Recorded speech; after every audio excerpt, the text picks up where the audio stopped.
The last train in a small town, the train station had been abandoned for years.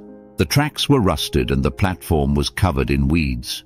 No one really remembered the last time a train had passed through, except for one old man, Mr.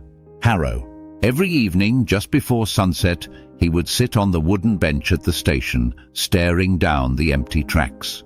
People often passed by and saw him, but none ever asked why he came.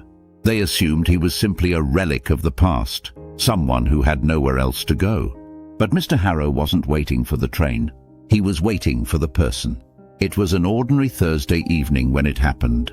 As the sun dipped below the horizon, a faint sound reached his ears, a distant whistle growing louder. Mr. Harrow stood up, his heart racing. The old station creaked and groaned as if waking from a long slumber. The train, though a ghost from another time, was real enough in that moment. It pulled into the station with a hiss of steam and a rumble of the earth beneath. The door to the nearest car opened and a figure stepped out. A young woman wearing a faded dress, her hair tied up in a scarf. "Father," she whispered, her voice barely audible over the noise of the train. Tears welled in Mr. Harrow's eyes.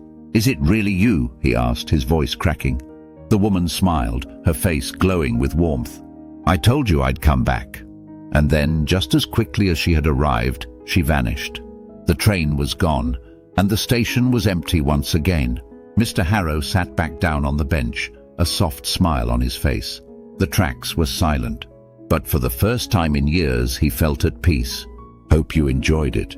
Let me know if you'd like to hear another.